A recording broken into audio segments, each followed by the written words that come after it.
This episode of Stage 9 is brought to you by Audible.com, offering more than 180,000 titles for smartphone, tablet, and desktop. To get a free audiobook of your choice and help Trek FM at the same time, visit audibletrial.com/trekfm. And also by Enterprise in Space, an international program of the nonprofit National Space Society. Find out how you can help science and education and become a virtual crew member aboard the NSS Enterprise Orbiter by visiting enterpriseinspace.org. And if you want to join the conversation and share your thoughts on this episode, join the Babel Conference, our listeners group on Facebook. Just type BABEL into the Facebook search field. We look forward to seeing you there. You're listening to Trek FM.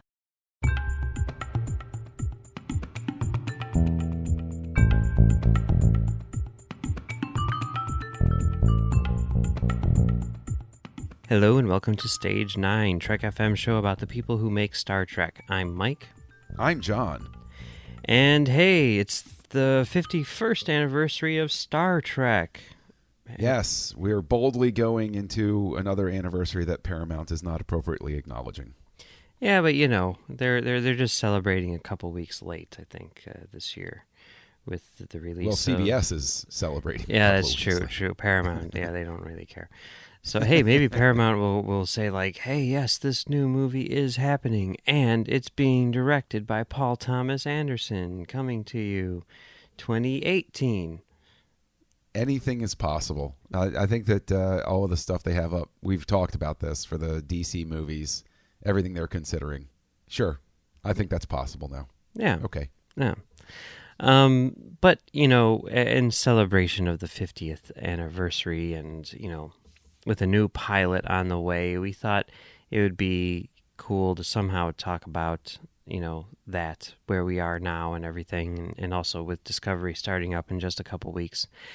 So here's the thing. There's some minor news, which, I mean, is minor to, I guess, most people, but not to us. Yeah, we were pretty excited about this. You know, there was an article, you know, one of these many profiles now, which we're seeing about Discovery, in which they were talking about the behind-the-scenes turmoil, and they specifically stated the writing credits for the pilot for Discovery, which, I mean, it's exciting because there aren't that many Star Trek pilots, and seeing who's writing those pilots, who's setting the course for a series is very interesting. Yeah. And for Discovery, you know, we had originally heard that the pilot was written by Fuller and Kurtzman, but of course there have been changes which have been made and all that good stuff.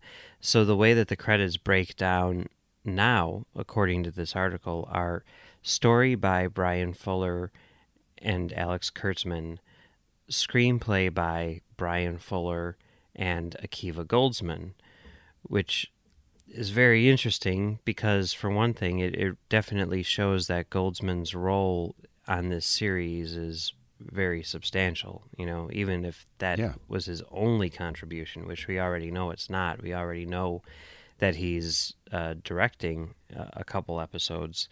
You know, there's that. But then there's also the idea that it's not written by Berg and Harberts, which I don't think that necessarily means anything. We know that they're the showrunners. It says so, I think, in that very same article. But just the idea that, you know, for whatever reason, it was like, we're giving this to Goldsman. He's going to be rewriting the script, you know? I don't know. I mean, it makes sense because Bergen Harberts, because they came on board when Fuller was still, you know, a more substantial part of everything. And so I think it would, in a sense, make sense to hand it over to Goldsman to say, we need a fresh set of eyes because we know that we agree with everything he did, but maybe we just want somebody else in here to freshen it up and just have that different take. That could be. Regardless of any of that, yeah, those are the credits. It's Goldsman and Fuller. You know, I'm assuming Goldsman rewriting Fuller. I'm guessing the two of them didn't, you know, collaborate together in the same room. Doubtful, yeah. So we thought it might be interesting to take a look at another Goldsman script, which was an adaptation of something written by, in this case, an original series writer. Richard Matheson wrote the novel I Am Legend, and the screenplay for the most recent film starring Will Smith was co-written by Akiva Goldsman. And, this kind of gets into, and I guess we'll talk about the quality of this movie, but to Yeah. me, this kind of gets into that whole thing that we were talking about before of like people bashing on Goldsman every chance they get, and him, being, like one of these monsters who you see in I Am Legend or whatever.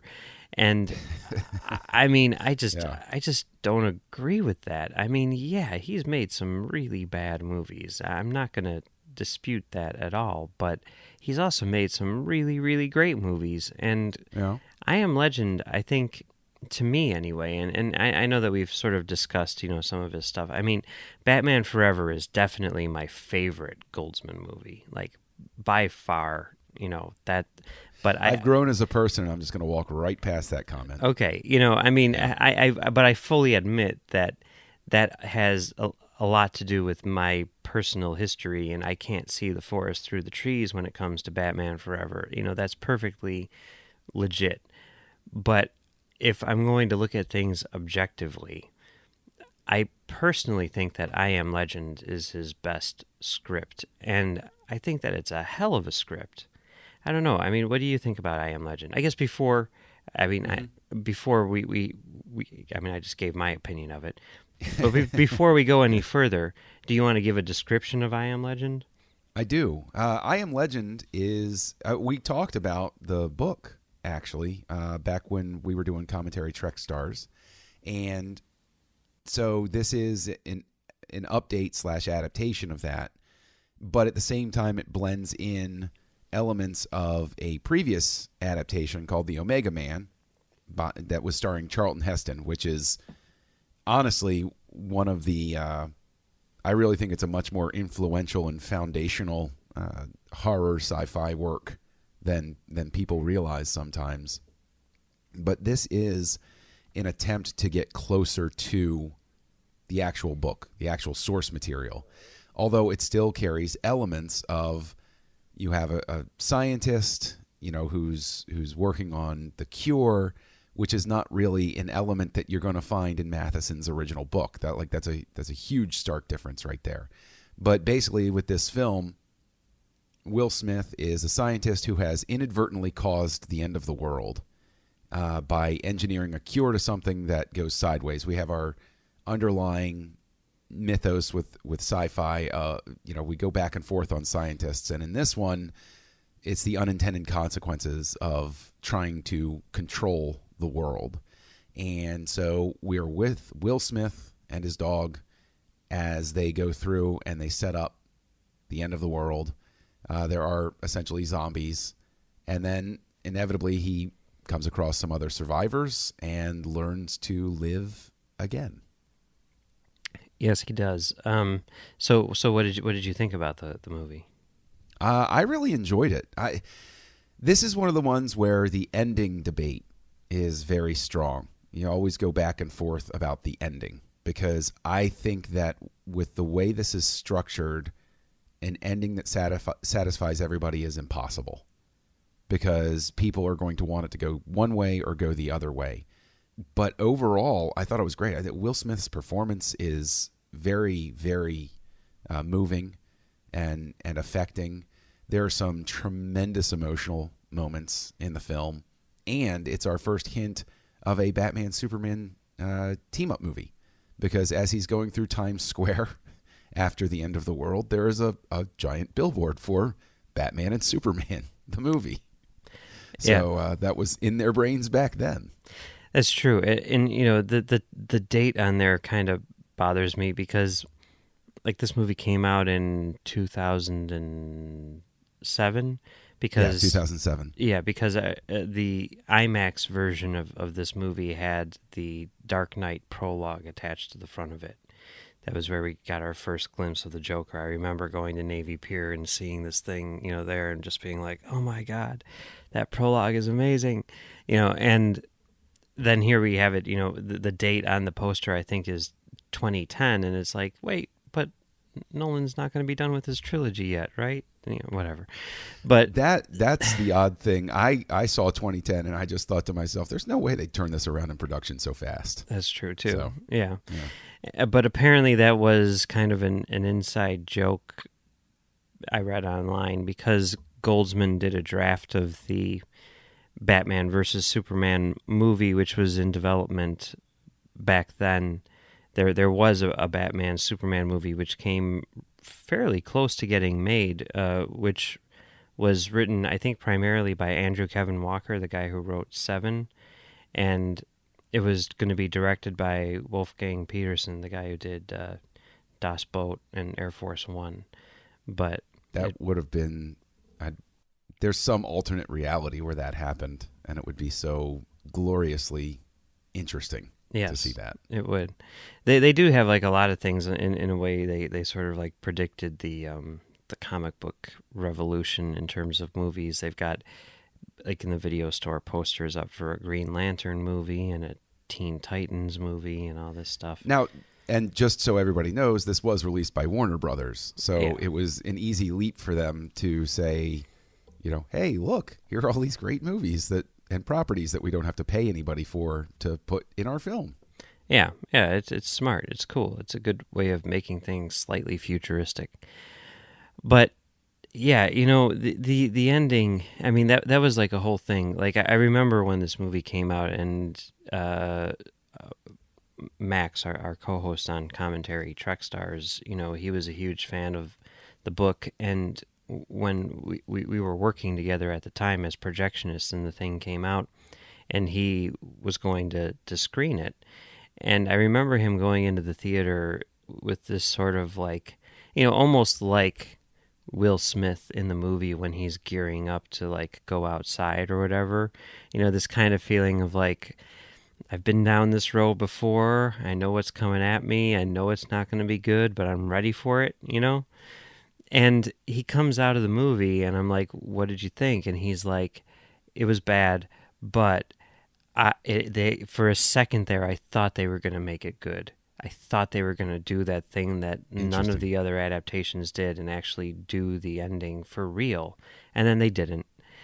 And what he's talking about, I mean, and I guess at this point, we kind of have to spoil things in order to talk about this ending, but it is a 10-year-old movie, and and I also think that it's impossible to truly spoil the ending of an I Am Legend adaptation.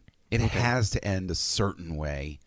Like, it can't, the world is not going to be restored by the end of it. I guess in that sense, but there's two ways that you can go with it, which are like the two endings that we have here. Yeah. In the original theatrical cut, which was a reshoot of some sort, basically, he comes up with a cure, and then hands it off and sacrifices himself in order to kill some vampires or whatever they are, in order to let a couple of other survivors get away with the cure and bring it back to humanity and save the world. He's a legend.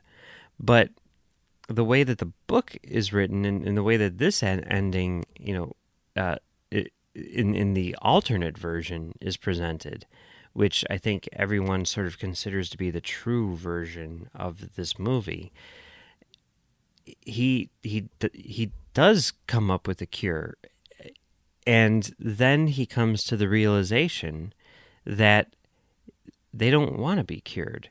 They are their own new race of beings, their own new culture, and they see him as a monster, and his thing to do, the thing that he should do, is, as he says, listen and let them live their lives and stop trying to quote unquote save them. And there's like this whole thing with like this imagery, which is, it runs throughout the entire movie, the idea of like a butterfly, you know. Yeah. Yeah, the butterfly is very important. And butterflies obviously symbolize transformation and all this stuff. And when you watch the original version, it's like butterfly, butterfly, butterfly, and okay, it's interesting how they have a lot of butterflies in this. But Yeah. in the alternate version, in the real version, it's like it all leads to this thing where it's like, he says, "I'm listening." She's like, "What are you doing?" "I'm listening." And then he lets go and he says, "You know what? This is the way things are." And it's terrible how all of these people died and all this stuff happened, but me fighting against it is not the right thing to do. It's time to let go, understand that this is a new thing, and it's not necessarily a bad thing. It's just a new thing, and it's time to grow up. I can understand why that ending doesn't play well with a blockbuster, though. People want resolution. People want heroic deeds. And so I get that. And it makes sense why they would change it. I think that other ending, the real ending as we're referring to it, is a more poetic and beautiful ending, and also spurs a lot of discussion about things, because you can then walk out of the theater or viewing the alternate ending on disc and say, well, do you agree with that? What is his responsibility at that point? What is his place in the world? What is anybody's place in a world that changed this way? And I think that it also is a better ending because you realize that it's not vestigial intelligence in the main antagonist zombie. It's an actual intelligence. Yeah. And so that colors the whole perception of the film that came before it, where you want to go back and watch and see the subtler cues about a real intelligence behind it, because it's very easy through the whole thing to say, well, this is just a higher animal. And you find out that no, it's an actual sentient being that's trying to resolve this, and you understand its desire to destroy Will Smith through the whole thing, because Will Smith is, to an extent, unintentionally antagonizing this thing because of who he has decided to do his experiments on. And so that makes even more sense. So, so yeah, I mean, it's a shame they didn't go with that ending. Yeah, the whole flip in the book is that, I am legend. Like, he is the legend. And the reason why he's the legend is because he's, this unstoppable monster who kills all of those people, right? Yeah. And I mean, I guess that kind of leads into the idea of adaptation. Now, I mean, Goldsman co-wrote this movie along with Mark Protosevich, who I think had been working on the script for years and years and years, like even back when Ridley Scott was planning on doing it with Arnold Schwarzenegger. And I think at some point along the way, they took that screenplay and Goldsman, rewrote it for Will Smith. And that can I just say that an adaptation with Arnold Schwarzenegger in the lead would have been so gloriously awful that I would have probably liked it just for that. I mean, no disrespect to Mr. Schwarzenegger, who can buy and sell me thousands of times before breakfast, but seriously, I mean, that's almost like doubling down on the Dr. Freeze Olympic decathlete that they had in Batman and Robin. I mean, it literally is doubling down and being like, no, he's not just a scientist, he's the scientist. No, you're asking too big a leap here. Zombies I can accept. That I'm having trouble with. I can see that. At the same time, I'm like, well, if Ridley Scott thought it was a good idea, then, I'm willing Ridley to... Scott has had some bad ideas through time, Mike. Sure. I'm just going to throw that one out there. Do with it what you will. That's true, too, but I'd always give Ridley Scott the benefit of the doubt. I would definitely want to see what that movie looked like, for sure. I think it would look a lot more like Omega Man. I mean, that could even more than this one does. And that's the other thing which is interesting. I mean, the credits in this movie are really interesting. It's like screenplay by, Mark Protosevich and Akiva Goldsman, based on the screenplay by the Omega Man writers, based on the novel by Richard Matheson, which Yeah, it's a similar writing credit to Michael Mann's Last of the Mohicans, because that's technically based on the book and the previous screenplay.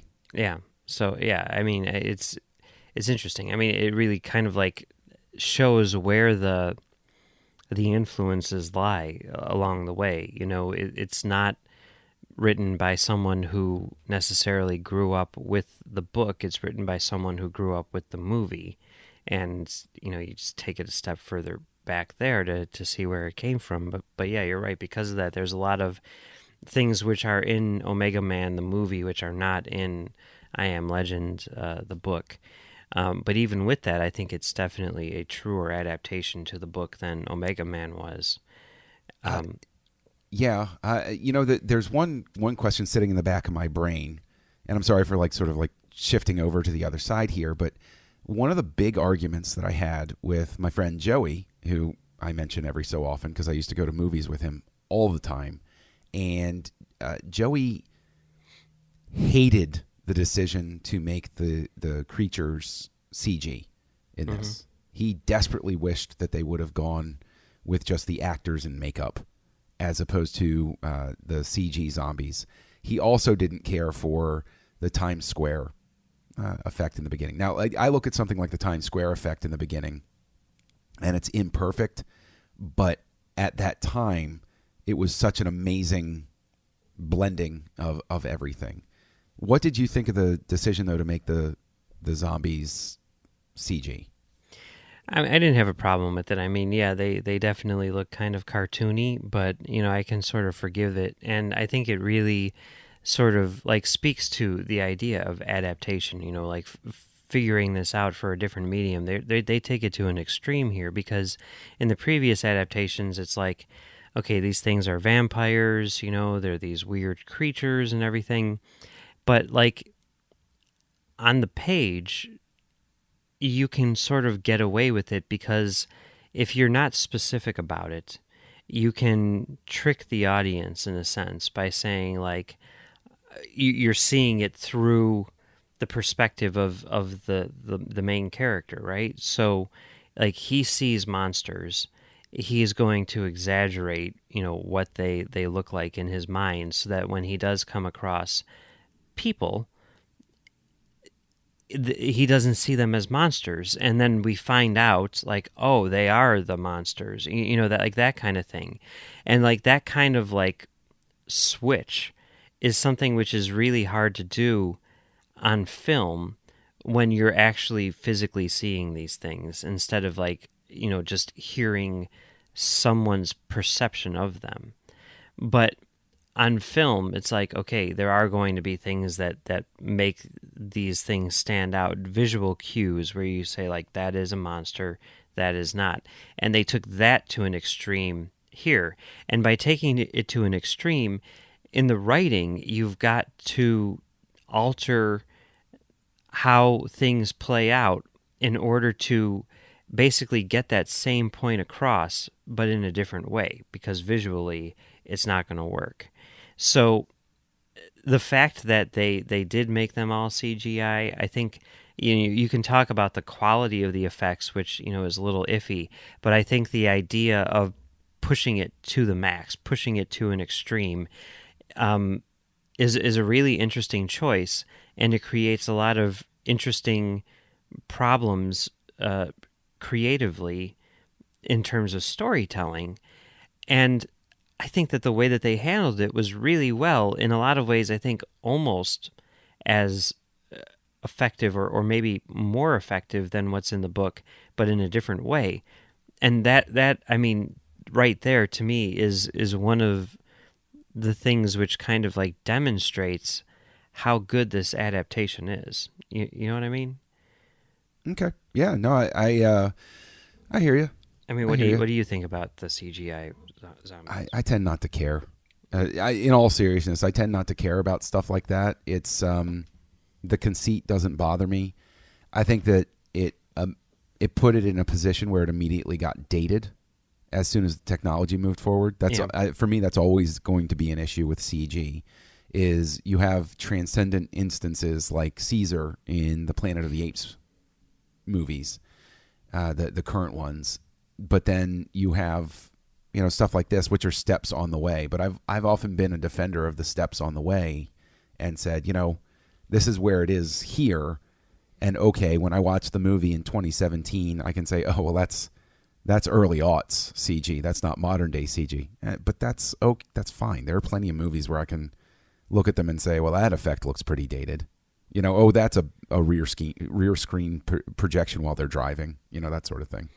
Yeah, I will say that, and I don't know, I'm sure there's a lot of reasons for the turning points here or whatever, but this is like right around the time that Blu-ray transfers of movies became reference quality in a way that basically resulted in never having to upgrade. And I know everyone's trying to get us to upgrade now with the 4K and the whatever, and high dynamic range for sure is worth it. But like I was watching this Blu-ray of this 10-year-old movie, this 10-year-old transfer, and I'm like, wow, this image quality, not in terms of the CGI or the effects or whatever, but just in terms of the pure image quality is like reference level. It's fantastic, Yeah. So yeah. That's just a complete aside, but whatever, doesn't matter. Well, one other question I have for you is, this is PG-13, obviously, to get butts in the seats for blockbuster season. I think they should have gone for broke and done an R-rated movie. I think they would have, had they been a little bit bolder, they would have had a film that would have been able to pull in money despite the R rating, as opposed to that being a stumbling block. I mean, yeah, perhaps, and like I could see maybe it being a better movie on some level if it were rated R, but at the same time, I mean, this always goes back to something which, I don't know, we always talk about, but it's like, if Aliens was rated PG-13, would it have been any worse of a movie? Would it not be a masterpiece anymore? Like, to be honest with you, I look at a movie like Aliens and I think it's PG-13 compared to the way the standards have gone. Right. And I mean, like, there's some movies where it's like, that needs to be rated R. Like, in order for that movie to be successful, it needs to be rated R. But this really doesn't feel like one of them. I mean, like, yeah, maybe you get a bit more gore and you could kind of push things a bit further, but would it result in a better movie? I kind of don't think so. It's not like I'd be opposed to it. It's not like I'd be like, oh, now I can't show it to my kids, or whatever. But I mean, I guess I'm playing almost like devil's advocate here by saying, like, I don't think it matters. You know what I mean? Yeah. Oh, I mean that's fair. I mean, I think that there are enough. I don't know. I mean, usually, I guess mentally, I'm still one of those that gets stuck in the idea of, oh, well, they could be more impactful with an R. They could, remove some of the restrictions. But then I think about the way that the director handled some of the things, like his dream sequence about what happened to his family and the scene with his dog. There are some directing choices where I think maybe if they felt, oh, well, we're going for an R, there might have been less palatable ways to deal with those scenes. Yeah. And instead, I think that he probably found ways to be creative and therefore work within the limitation to make those scenes, especially the scene with the dog, that's a rough one to get through, man. That is a really rough one. And I think that the performance from Will Smith in that scene in this movie as a whole is a real testament to why he's a really good actor. And I sincerely hope that he's able to start picking some projects that, elevate his profile again. Yeah. Someone at work just came in and asked me, he's like, what's your favorite Will Smith movie? What's his best performance? And I was like, Jersey Girl, which I do think is a pretty great performance where he plays himself. But then I was like, no. Chose Jersey Girl. What? Of course. Of course you chose Jersey Girl. It's a great Of course you movie. did. You know, I don't care what anyone says. That movie holds up, and Will Smith's scene in that movie is awesome, where he's playing himself. It's a great little cameo. But no, but I mean, in reality, you know, after I said that, I'm like, no, it's I Am Legend. You know, he's really awesome in that movie. He's really awesome in this movie, and I mean, you know, that's one of the things that this movie does really well is sort of like. I mean, because it's really hard. It's like an entire movie with one guy, right, talking to himself. How do you do that? How do you make that interesting? And he totally pulls it off because he's so, you know, charismatic and everything. And I mean, he's fantastic in this. And also, I mean, we were talking about the direction. You know, Francis Lawrence, the guy who did the last 3 Hunger Games movies and some other stuff. A lot of music videos back in the day that are awesome. He's an amazing director, and this. I'm not going to say this is his best movie. I think maybe Catching Fire is his best movie, but this is certainly up there for sure. Catching Fire, was that the second Hunger Games movie? Yeah. Okay. I don't know. There's Catching Fire, and then the last one is Mockingjay? Mockingjay. Part Parts 1 and Part 2? Yeah. I actually never saw them. Have you seen any of them? I saw the first 2. Okay. But we all know how I feel about the type of ending that Part 2 had.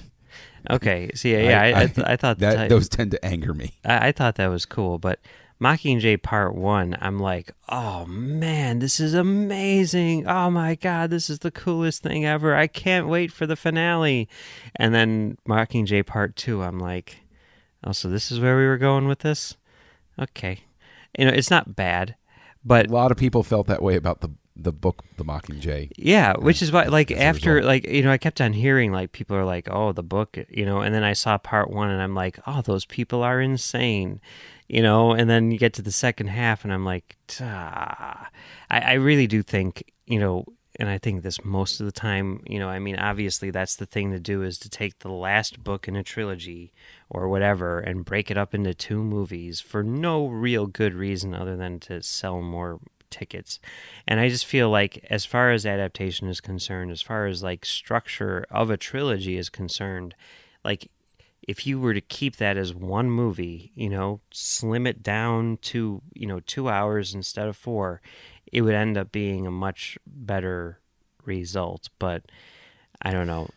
There's only one time, in my opinion, that a book has been split into 2 films and it worked perfectly. And that is The Godfather and The Godfather Part 2. And does that even really count? I don't know. It does. Does it? It completely does, because a lot of the it's the Michael stuff. Michael is the head of the family is what's not in the book. Mm-hmm. But the story of Vito Corleone's rise is in the book. And so they basically had a movie and a half, and then they just fleshed out the rest of it. And it's the only time I can think of where splitting it into 2 was the right decision. If they were to do it today, they wouldn't even have the stuff with Michael in Part 2. Probably not. Oh gosh. Well, no. I mean, if they were to do it today, they would go for broke, and they would have this what happened with Luca Brasi. There's a story from Luca Brasi's past that has never made it to any adaptation that is horrifying. Puzo went the extra mile in the book to really drive home exactly what a monster that guy was. And it was, I'm saying that today they would put it in there to make him more scary. And it's like, no, he's perfect the way he is on film. It's just, that's the right thing they did. Yeah. Oh, well. So, and any final thoughts on Akiva Goldsman's work in I Am Legend? Yeah, it holds up. I think if somebody hasn't seen it, it's well worth watching. I do. I think it's worth picking up. You're not going to walk away with the impression that it's an Oscar winner or anything like that. But Will Smith's performance and the majority, up until the ending, I think the film really works. You won't walk away with the impression that it's an Oscar winner or anything, and yet it's way, way better than the script that Goldsman won his Oscar for. in my opinion. Irony works in very funny ways, Mike. But I do think that it is a fantastic adaptation. We talk about the adaptation of this book and all the movies on commentary Trek Stars from a while back when we did our series on Richard Matheson. So head on over there and check that out. But I don't know. I mean, this movie really, really works for me, especially now with the alternate ending. I think that elevates it quite a bit. I mean, you talk about movies which, sort of like jump in star ratings with one minor change or like an addition of some material and stuff like that. I mean, lots of times it doesn't make much of a difference at all, whether it's the Star Wars movies or, Kill Bill or, Batman versus Superman or anything like that. But here, like, it is a substantial change. It very much for sure alters your perception of everything that came before, and I think for the better. So definitely, if you track down this movie, get the alternate cut, not the theatrical cut. That's definitely the way to go. If you didn't particularly like the theatrical cut, check out the alternate cut. I mean, it's just the ending, which is different, really. But it's totally, totally worth it. And I don't know, I really do think that this movie is incredibly solid. So yeah. And Cool. and an example of Goldsman at his best, and Goldsman adapting other people's work to great effect. So yeah, check it out. All right. Well, it's been fun talking about I Am Legend today, but that's not all we're talking about here on Trek FM this week. So here's a look at what you may have missed elsewhere on the network. Previously on Trek.fm, The Edge, a Star Trek Discovery podcast. I think there's a better chance of what happens in the comics reflecting the television show as opposed to like the first TNG comic that had like the two bickering husband and wives that worked on the bridge, the Bickleys or whatever, and they ran around in capes for some reason, and it's just like they had these really canon like in my head. Yeah, that's you're right. To the journey! And so I could see the Hirogen viewing themselves as very noble, very civilized. They don't let their prey suffer, but really they're doing these horrific things, just like we do here in the real world when we have to go fight wars. Yeah, absolutely. I think they go home and they write an epic poem about it, and that makes it okay. The Hirogen equivalent of Beowulf. Right? Warp 5. Gary Graham came over and said a couple of nice things, but the funny thing was he said, I've been on this show for 4 years. This is my first day on the bridge. You're over there firing the phasers? What is going on? Standard Orbit. I was really hoping that Quinto would have a tie-in to, when the Hobbit trilogy came out, a few years ago. I was like, oh, they might tie into that, and Quinto can have a remix of the Ballad of Bilbo Baggins. They didn't quite go there, did they? So no, they did not. They did not. But, there are certain things that you can, I guess, mirror or remake. That is not something that should ever be remade. And that's what else is happening on Trek.fm. Check out all these shows and discover what we're talking about in your favorite corner of the Star Trek universe. You'll find us wherever you get your podcasts. If you're an Apple user, be sure to hit the subscribe button on Apple Podcasts. And please leave us a star rating and a review. If you're not an Apple user, we've got you covered as well. You can find our shows on Google, Stitcher, TuneIn, Spreaker, SoundCloud, Windows, and most third-party apps, and you can stream and download the MP3 file from our website or grab the RSS link as well. We'd love to hear your thoughts on today's show, and there are many ways that you can contact us and let us know what you thought.